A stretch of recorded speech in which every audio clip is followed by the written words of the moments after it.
this is something you see in martial arts pretty frequently, this sort of tendency towards guru-ness. You know what I'm talking about? Where it's Of like, course. yeah, it's terrible. where people view martial arts instructors, dude, I get this. People DM me with questions that I'm like, I don't know how to. Somebody asked me once about, sorry if you're listening to this. So I'm not gonna say who it was, obviously. Somebody messaged me about like their divorce. And I was like, dude, I I don't know what to say to you, man. I was like, I'm sorry, dude. It sounds terrible. Like he was really depressed and stuff. And I never want to like turn away somebody who's depressed because like I'm a sympathetic person. But I was like, man, I'm sorry. Like I can't really help you with this. Like the best I can do is just sort of like be nice to you, give some jujitsu advice, and give you a promo code for an instructional. You know what I mean? Like you gotta seek help outside of me. And the what happens is people look at jujitsu coaches or athletes, just like in any other sport. This happens a lot in martial arts, and they turn them into a guru.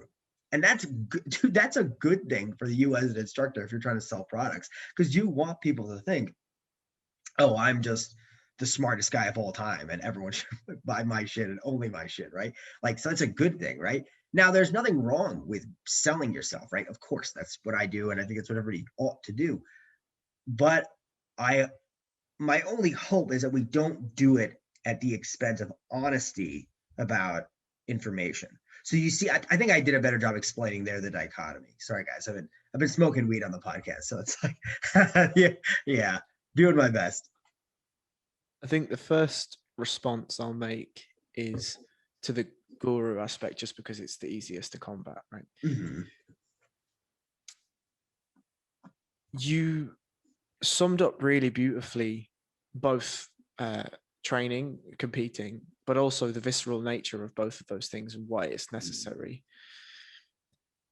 The lineage to move from that visceral understanding to a hierarchical understanding and how somebody then gets placed on this pedestal where people think they're a guru of life is really simple. It's really logical. I'm not saying it's not stupid, but it's logical, right? Like if you go into a room where you're playing out your visceral tendencies and you're allowing those to be vented onto a piece of tatami, the person that's the best in that room, which most of the time is the instructor, right? You're going to place a respect on that person in a way that you won't respect others automatically. And generally that's just a dominance thing, right? The biggest guy in the room, if you walk into a room and Shaq's in there, you're going to be like, fuck me, that dude's big.